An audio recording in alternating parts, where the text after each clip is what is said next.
اب آتے ہیں دین پر دم کہاں سے ثابت. جب حضور پر وحی آئی، قرآن نازل ہوا،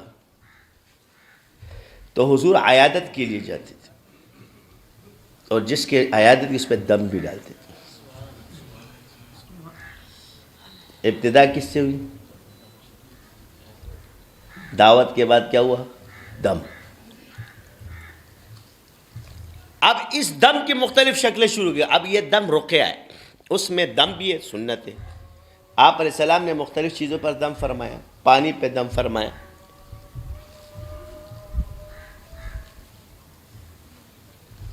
اب حضور کو اس کی ضرورت کیوں نہیں ہے؟ ایک سوال ہے. انبیاء کا بہت بڑا مقام ہے، ساری کائنات کے انبیاء کا علم حضور کے علم کے سامنے قطرہ نہیں ہے، اور حضور کا علم اللہ کے سامنے.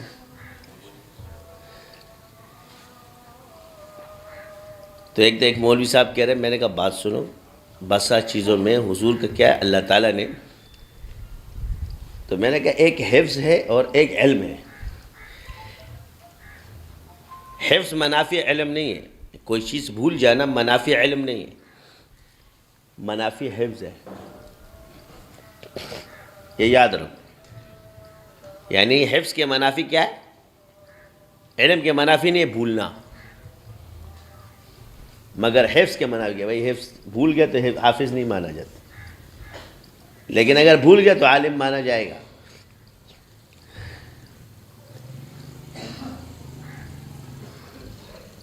بہت سے حفاظ ہیں قرآن بھول جاتے ہیں تو اب ان کو حافظ، لیکن جس کو یاد ہے اس کو حافظ کہا جاتا ہے. لیکن حافظ سے غلطی ہو سکتی ہے، فرق ہے. کہیں وہ بھول سکتا ہے چھوٹی جز، ایک کلی بھول گیا، ایک کبھی کبھی تھوڑی جگہ بھول جاتا ہے، تو اس کو پکا حافظ نہیں مانا جاتا. قرآن کی بات کر تو رسول اللہ صلی اللہ علیہ وسلم کا دم جامع ہے. آپ نے جو دم فرما دیا، اب یہ جامعیت ہے، سنت ہے. سنت میں نے کیا کیا عرض ہے، یہ جامعیت ہے. اب سنت کو صرف جز پہ کر دو گے، اب اس سنت سے جتنے بھی استدلالات نکلتے ہیں اس پر آپ کا اعتراض باطل ہے. مین یہاں دم ہو گیا رقیہ. کیا پڑھ لیا بھائی؟ یعنی عرف عام میں آپ اس کو کہہ دو عملیات، عمل کر لیا آپ نے.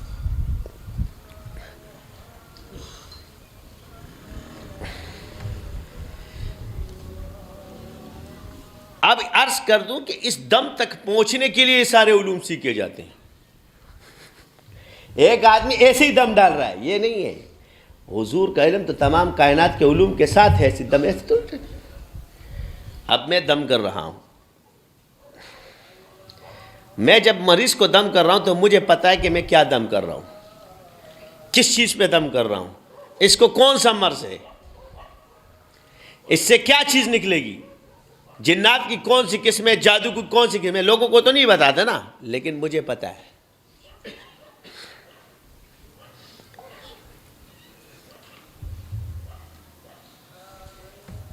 اب آ جائیں، آپ علیہ السلام نے خود بھی دم ڈالا. ایک رقیہ آج بھی موجود ہے، آپ کو بخاری میں مل جائے گا. وہ حضور نے نہیں پڑھا ہے، بلکہ وہ اور تواتر سے وہاں اس وقت وہ دم چلا آ رہا تھا، وہ کسی اور زبان میں ہے. آج تک اس کے معانی بھی نہیں کسی کو پتا، بقول ان علماء کے جو تعویذ کی شرعی حیثیت لکھتے ہیں اور دم کی.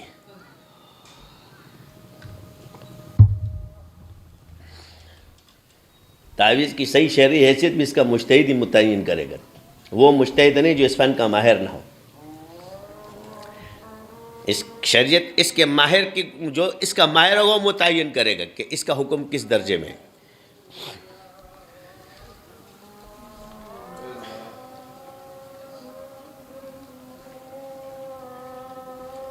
ابھی قرآن پہ چل رہا ہوں، ابھی حدیث میں بعد ہے تو سمجھ آ گئی. تو ہم نے تعویذ دے کے یہ لکیریں کھینچی، 70 ثابت ہو گئے. اب اس میں ہم نے عدد لکھی، 1 2 3 4 951 276 438. یہ کیا ہے؟ جفت اور طاق ہے نا، گنتی ہے. اب اس میں شفا اللہ ڈالے گا، دوا ہے. تو قلم سے جو آپ نے چیز لکھی اس میں شفا ہے. اس کا مطلب سمجھ آ گیا. کہ چھپے ہوئے سے قلم کے تعویذ جو ہے نا اوریجنل کا اس کی اثر زیادہ ہے، فوٹو کاپی بھی کام کرتی ہے. اب اللہ نے جس کی کاپی میں شفا میں کام کرے، لیکن قلم کی بات ہو رہی. تو تعویذ حضور کی سنت جامعیت رکھتی ہے، اور قرآن کیا ہے؟ آیت. اس میں جتنے بھی راز پوشیدہ اللہ جس پہ کھول دے. تو کھولنے والا کون ہے؟ اللہ. وَيَتَفَكَّرُونَ فِي خَلْقِ السَّمَاوَاتِ وَالْأَرْضِ رَبَّنَا. ویسے معترض اس لیے خوش رہے کہ اختلاف کی برکت سے یہ راز کھل رہے، ورنہ آج تک ہم پہ بھی نہیں کھل رہے تھے. یہ اگر مولوی اعتراضات نہ کرتے تو یہ کھلتے بھی نہ. اس کی وجہ کہ اس میں بھی حکمت ہے. دیکھو کسی چیز کو کھولنے کے لیے یا توڑنے کے لیے ہم کیا کرتے ہیں؟ ہتھوڑا مارتے ہیں. یا کسی عقدہ کھولنے کے لیے چابی، تالا کھولتے ہو. اختلاف یا اعتراض کی وجہ وہ چوٹ ہے جس کی وجہ سے وہ چیز کھلتی ہے.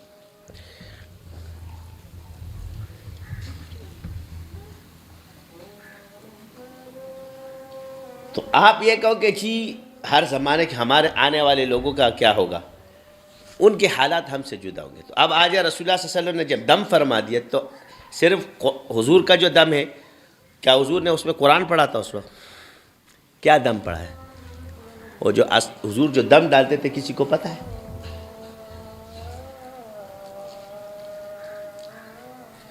اس وقت جب حدیث میں تو ہے حضور نے بعض رقیہ قرآن کے، آپ علیہ السلام نے فرمایا کہ قرآن شفا ہے، سورہ فاتحہ ام الشفا ہے. اب سورہ فاتحہ صرف نماز کے لیے پڑھی جاتی ہے، علم کے لیے پڑھی یا دم میں بھی پڑھی جاتی ہے. تو جامعیت کے اندر سورہ فاتحہ سب میں آ گئی. اور بار بار پڑھی جانے والی سورت کون سی ہے؟ سورہ فاتحہ، کیونکہ نماز میں اس کی تکرار ہوتی رہتی ہے. قرآن کا خلاصہ ہے. لیکن پورے قرآن کے اندر کیا ہے؟ شفا ہے. مولوی صاحب کہتے اس میں کیا معنی؟ میں نے کہا جو دم حدیث سے پہلے اس کے معنی تو مقرر کر لو. یہی سب سے پہلی بات یہ ہے، حضور نے فرمایا ایک ہی چیز کہ اس میں شرک نہ ہو، بس. تعویذ کی کیا شرط رکھی ہے؟ بس یہی اصل ہے جو سنت سے ثابت ہے. باقی تم اپنی یہ چیپ چھوڑ دو. جس تعویذ میں شرک نہ ہو، وہ رقیہ جس میں شرک نہ ہو، وہ تعویذ جس میں شرک نہ ہو، بس یہ شرط ہے. باقی اس کے وہ معلوم ہونے چاہیے، فلاں معلوم ہونے چاہیے، یہ معلوم ہے. تمہیں پورا درس نظامی معلوم نہیں تو کیا ہم تمہیں مفتی نہ مانے؟ آپ نے جو لکھا ہے فلاں نے لکھا ہے، علماء نے اس کی شرائط لکھی ہے. جی کون سے علماء نے لکھی ہے؟ پہلے اس کا تو جواب دو. یہ تمہارے علماء جو بیٹھے ہوئے جن کو تعویذ کے کک کا بھی پتہ نہیں، یہ لکھیں گے. یہ میں قرآن سے، یہ قرآن ان کے سامنے تھا نا، دلیلیں لے لیتے. آپ کہیں گے اپنی بھائی قرآن مفسر کا پابند نہیں، مفسر قرآن کا پابند ہے. یہی تمہاری کہ تم نے قرآن کو بھی مفسرین کے تابع کر دیا ہے.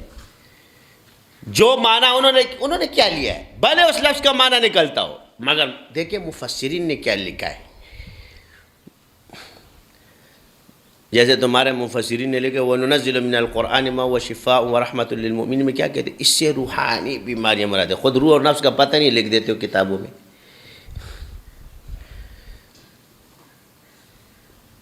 یا روح کس کو کہتے ہیں اور نفس کس کو کہتے ہیں؟ اب کچھ بولوں گا تو پھر ناراض ہوگی. تفتزانی والے کیا کہتے ہیں؟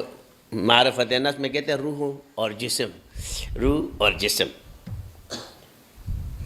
یہ اس کی تشریحات ہے. تمہارے نہیں ہوگا، میں تو اپنے امام کا مقلد ہوں بھائی.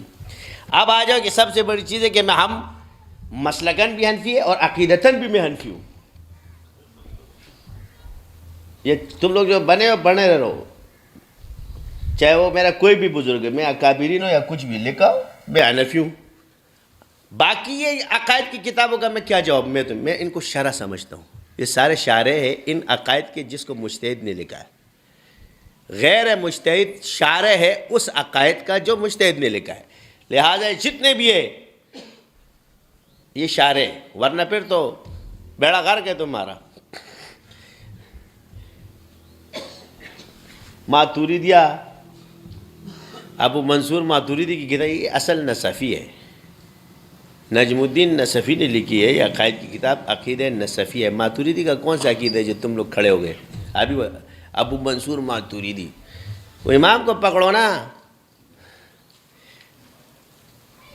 امام نہیں ہے، ابو موسیٰ وہ دوسرا ایک اشعری ہے، یہ سارے وہ ہے، یہ شارع ہے۔ کیا ہے؟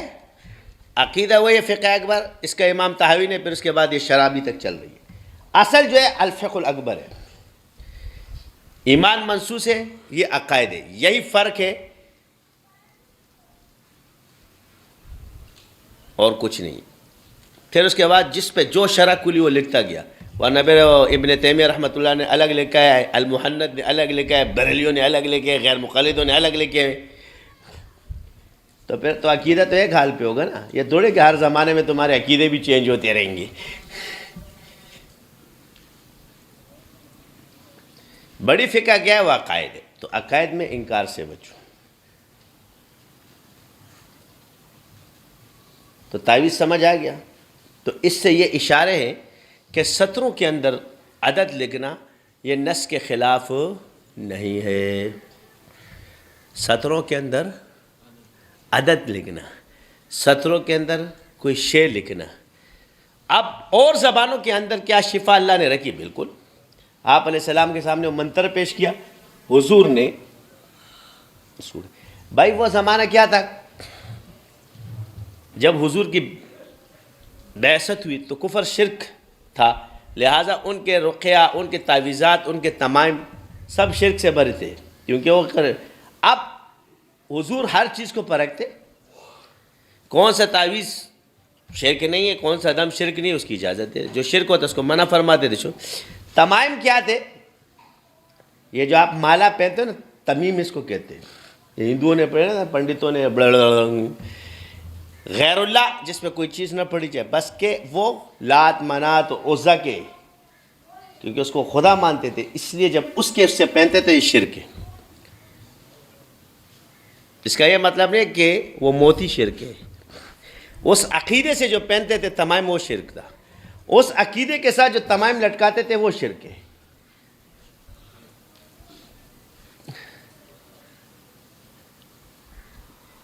تو تعویذ کو تمیمہ بنا دیا، تمیمے کا پتہ نہیں اس کو، تعویذ کو، تعویذ جدا شے ہے، تمیم معوذتین جو ہے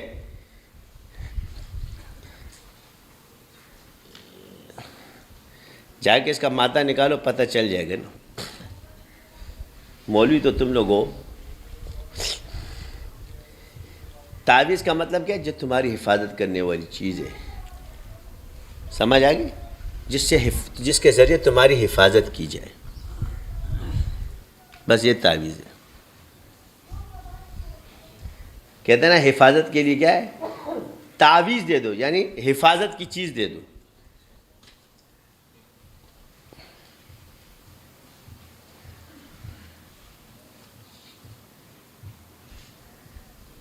تو اب ہم کیا کہتے ہیں کہ مختلف قسموں کی تعویذ ہے، یار حفاظت کے لیے تعویذ دے دو، پیٹ کے درد کے لیے دے دو، فلاں کے لیے دو، ایک دوا کے طور پہ لوگ استعمال کر رہے ہیں۔ تو یہ کیا کہتا ہے؟ یعنی ہم لوگ کیا کہتے ہیں؟ یعنی کھا بھی اسی کی وجہ سے۔ یہ جتنے ہمارے بزرگ ہیں شیخ، ان سب سے میرا سوال ہے، یہ غیر ماہر جتنے بزرگ ہمارے گزرے، اکابر میں ہو، اصاغر میں ہو، بزرگوں میں ہو، جس میں ہو، ان سے میرا سوال ہے کہ تمہارے پاس یہ تعویذات کہاں سے آئے؟ ان ماہر بزرگوں کی اجازت سے آج تک چل رہا ہے، تم تیار خور کھا رہے ہو، لوگوں کو پھنسا رہے ہو، پٹا رہے ہو۔ جتنے امیر تمہارے پاس آ رہے ہیں یہ تعویذات انہی بزرگوں نے لکھے، اور اگر تم اس سے کوئی تعویذ کر رہے ہو تو اصول بھی انہوں نے کیوں کیا؟ یعنی آپ اس مثال ایسے لے لو، میں تمہیں آسان سی بات بتا دوں، چلے جاؤ دارالعلوم چلے جاؤ، جو بزرگ تعویذ دے رہا ہے وہ تمہیں حدیث کی اجازت تو دے دے گا، مگر اس تعویذ کی اجازت نہیں دے گا۔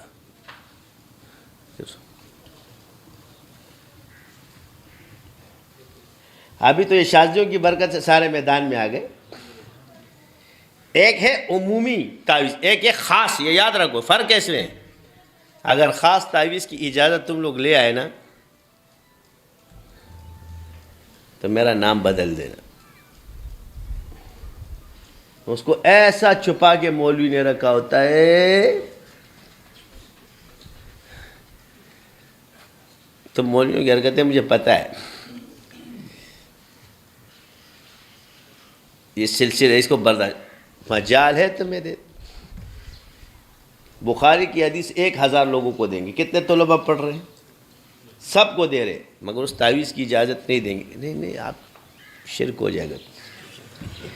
آپ مشرک نہیں ہو، ہم مشرک ہیں. مثال کے طور پہ ایک عمل آپ دیکھو. یکم محرم کو میں تمہاری علمی حیثیت تم لوگوں کو بتا رہا ہوں، تمہارے عمل سے الحمدللہ شخصیت پرست. یکم محرم کو، محرم کے اس میں 313 مرتبہ بسم اللہ لکھو. یہ بدعت نہیں ہے، اس کا اہتمام بدعت نہیں ہے. شرائط لکھ دیے، اس شرائط کے ساتھ لکھو تو جائز ہے. یعنی یہ شرطیں بھی خود ہی طے کی ہوئی ہیں. لیکن یوم عاشورہ پر حضور نے فرمایا دسترخوان وسیع کر، اس کو بدعت لکھتے ہیں. روایت ضعیف ہے. تو تیرے ابا کا تعویذ تو کسی کتاب میں بھی نہیں ہے نا، وہ تو پھر بھی حدیث ہے. وہ تو پھر بھی حدیث ہے حضور. وہ بدعت نہیں ہے، وہ بدعت ہے اور تم لوگ بدعت نہیں ہو. یہ مسئلے جی یہ تو بزرگوں کا مجرب ہے. تو وہ بھی مجرب ہے. تو حضور نے مجربات نہیں سکھایا ہمیں، یہ حضور نے مجرب سکھایا آپ کو. یہی تعلیمات ہے کہ کیا چیز مجربات میں سے، کیا چیز احکامات میں سے، کون سی چیزیں نظام سے تعلق رکھ دے. ابھی تک تم حدیث و سنت کو تو خود نہیں سمجھے، دوسروں کو کیا سمجھاؤ گے؟ پہلے اس کو سمجھو. جتنے اصول ہے نظام، یہ سارے قرآن و سنت سے نکلیں گے. تو اس سنت میں مجرب بتایا گیا ہے، اس حدیث میں یا حکم دیا گیا ہے. تو کچھ مجربات ہیں وہ سنت ہے، کچھ بزرگوں کو اجازت دی گئی. تو ان الفاظ کے ساتھ جو تعویذ ہے وہ دوسرا، اس کی اجازت دے دی. اس کا مطلب ہو گیا کہ صرف اور زبانوں میں بھی رقیہ اس کی اجازت ہے. ینفع الناس حدیث میں اجازت دیتی کہ جس چیز سے عوام کو نفع دے سکتے ہو کرو. اب اس ینفع الناس والی حدیث میں نفع کے اعتبار سے خود بزرگوں نے کیا کیا. احمد لاہوری رحمۃ اللہ علیہ کہ اگر ایک شخص کرنے والا ہو تو اس پر فرض عین ہے. سمجھ آ رہی ہے کہ نہیں آ رہی ہے؟ ایسا نفع جو مخلوق کو اس کے علاوہ کوئی نہیں پہنچا سکتا، اس پر فرض عین ہے. اگر اور بھی پہنچا سکتے ہو، اس کا متبادل ہو، تو فرض کفایہ ہے.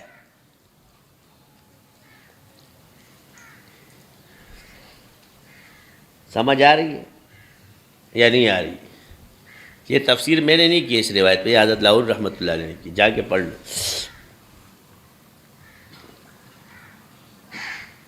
اب آپ بتاؤ کہ ایمان بچانا فرض ہے یا نہیں ہے؟ یہ فرض ہے.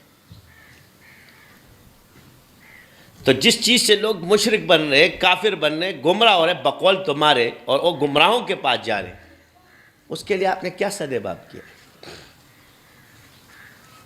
جنات کس طریقے سے، کیا کسی عالم کے اندر وڑ کے آج منہ سے جو نکال دے نکال سکتے ہیں؟ یہ آپ کو پتہ ہے؟ نہیں. ہم لوگوں کا ایمان بچا ہے. اچھا جی تو کیسے بچے گا؟ تو میں کاروبار نہیں بنا رہا ہوں، میں سکھا رہا ہوں. میرا کاروبار 100% جائز ہے، مگر یہ بعد میں آئیں گے، پہلے تعویذ پر آتے ہیں. کاروبار والا مسئلہ بعد کا ہے، کیونکہ ہم ابھی دین بیان کر رہے ہیں کہ دین میں تعویذ ہے کہ نہیں. تو جو تعویذ کا انکار کر رہا ہے، کس کا انکار کر رہا ہے؟ جو تعویذ کو بےغیرتی بولتا ہے، اس نے کس کو کہا؟ چلو جی. آپ کو پتہ کیا ہے؟ کوئی فون آتا ہے، میں فلاں عامل کے پاس گئی تھی، اس نے میری بجا دی، تو آپ نہیں جاتی. کس نے بولا تھا جاؤ؟ میں فلاں گئی تھی. یہ ڈرامے باز بہت ہیں. مولوی صاحب اچھا شریعت کے حدود بھول جائیں گے، قوانین بھول جائیں گے. اس عورت کا دعویٰ شریعت کے کس کھاتے میں آتا ہے، ممبر پر بیٹھ جائے گا، شروع ہو جائے گا.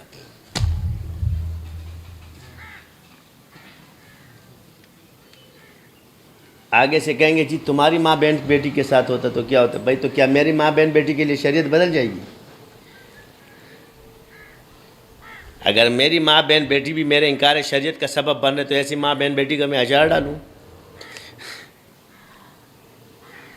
وہ عزت نفس جو مجھے حدود قرآن کے حدود ہیں، رسول اللہ کی سنت کا انکار منکر بنا دے، تو یہ تو وہی والی بات ہو گئی.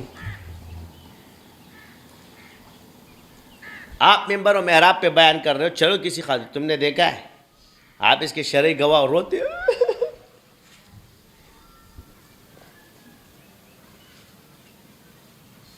ایک لفظ سیکھا ہے آپ نے، وہ الگ بات ہے کہ اس میں فائدہ تیرا ہوا یا اس کا ہوا، وہ چھوڑ دو.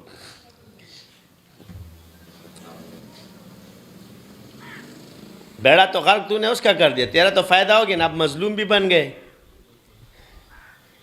ظالم مظلوم ہو، پھر وہ خبر پہنچتی. یہ اصل چیزیں جو ہے وہ یہ ہے. اچھا جی چلو ادھر باقی جگہوں پہ عورتوں کے ساتھ کچھ نہیں ہے، نہ عورتیں کچھ کرتی ہیں. ڈراموں فلموں میں تو سب جو ہے نا وہ بیان کر رہی ہوتی ہیں، وہ عورتیں تھوڑی ہوتی ہے.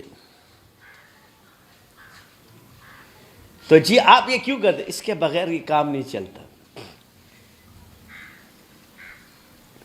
عورت گھر سے باہر نہ نکلے، گھر کا نظام چلے.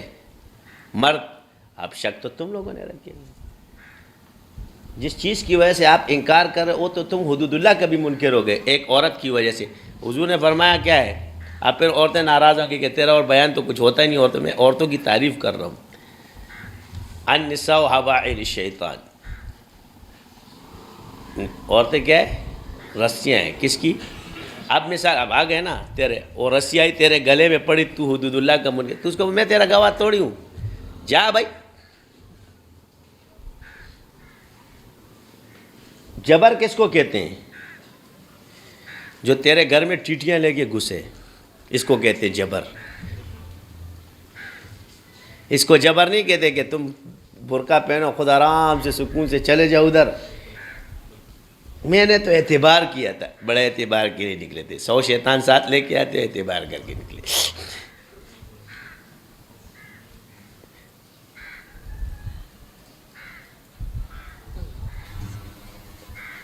اچھا ہے تم عورتوں کا بیڑا غرق ہو، کیونکہ تم ان مولویوں کو وہ اتنی سختیاں کرتے ہو. تمہارا بیڑا غرق ہو مولویوں نے، اس لیے کیونکہ عزت نفس کی وجہ سے انسان انکار دین کرتا ہے، تو جو حدود ہے اس کا بھی وہ منکر ہو جاتا ہے. پھر کیا کرتا ہے؟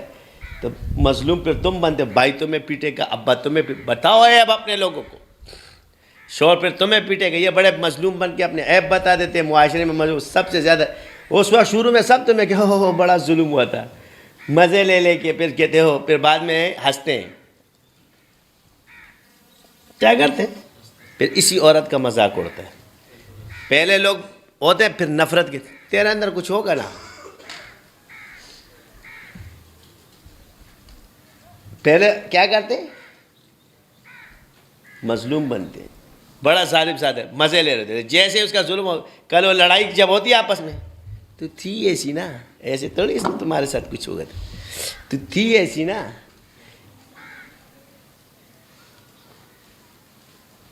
وہ جو کہتا ہے نا عورت ناقص عقل ہے، اور ہمارے پٹاخ کہتے ہیں اگر کو، اس کی مراد یہی ہے کہ یہ اپنے اس کو چھپا نہیں سکتے، بولتے فضول باتیں کرتے ہیں. یعنی یہ اکثر جو ہے نا کچھ زیادہ ہی وہ بزرگیاں جن پہ چڑھی ہوتی، انہوں نے خلے سے ناپریتی راضی ہو جتنے ہوئے پہلے. ایک انسان ہے، اس کی نگاہ سے اس کو کیا فرق پڑے گا؟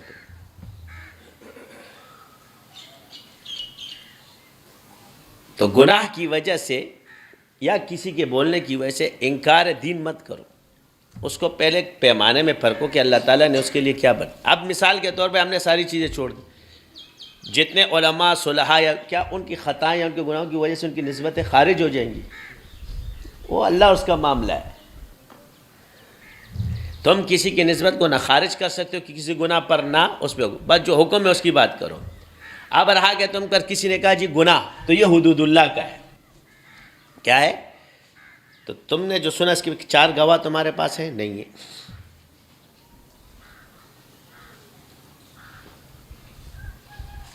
تو جو عالم اب اس کو ممبر و محراب پہ بیان کرے گا، اس کا کیا حکم ہوگا؟ یہ نہیں کہ وہ چیز نہیں، وہ اس کا اور اللہ کا معاملہ ہے. مخلوق کا اس کے ساتھ تعلق نہیں ہے. اب مخلوق کے سے وہ خارج ہے. اور اکثر میں بتاؤں جھوٹ بولنے والی،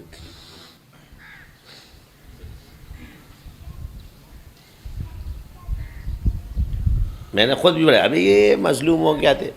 بھائی اللہ کا خوف کرو، انکار دین کا سبب نہ بنو. بات کچھ بھی کس نے بھی کہہ دیا، آپ نے ہاتھ کے آپ جب منصف بنے تو حدود اللہ کو تو دیکھو نا. منصف بھی بنتے ہو، حدود اللہ کا انکار بھی کرتے ہو. تو یہ وہ چیزیں ہیں جس کی وجہ سے آپ علم. اب اس علم میں کیا معصومیت ہے؟ پہلا سوال. پھر عقیدہ بگڑ گیا. میں نے کہا یو تک پشتو میں کہتے ہوئے دل تک گورے ڈانگ دے ول تک گورے پڑانگ دے. تو ڈنڈے سے بچے تھے، بھیڑیے نے چک لیا، پڑانگ وہ کھوڑے. تو تیرا حال وہی ہے. ادھر تو بھیڑیے سے بچ گیا. اب عورتیں بیمار ہوتی ہے، بھائی سب شک کرتے ہیں، مولوی شک کرتا ہے. کیوں؟ یہ بیج کس نے بویا؟ سوال یہ کہ عامل کے پاس جائے یا نہ آئے، کیا عورتوں سے گناہ نہیں ہوتے؟ یا عورتیں بہت پاک ہے، ہر حال میں پاک رہتی ہیں؟ یہ ہمارے پاس ہی آ کے گندی ہو جاتی، باقی پورے ماحول میں پاک رہتی ہے. یہ اسپتال میں سب پاک ہوتے ہیں، ٹی وی ڈراموں میں پاک ہوتے ہیں، مولویوں کے پاک ہوتے ہیں، صوفیوں کے پاک ہوتے ہیں. عاملوں کے پاس آ کے سارے ناپاک ہوئے. گند ہم ہی ہیں. اب آ جاؤ میں تمہیں گناہ گنواتا ہوں. پہلا گناہ انکار دین کا سبب بنے، دوسرا حدود اللہ کے بنے، تیسرا جھوٹ کے بنے. تم نے آنکھوں سے دیکھا ہو، تم نے عدالت شرعی میں پوری عدالت نہیں کی. آج شریعت کے اندر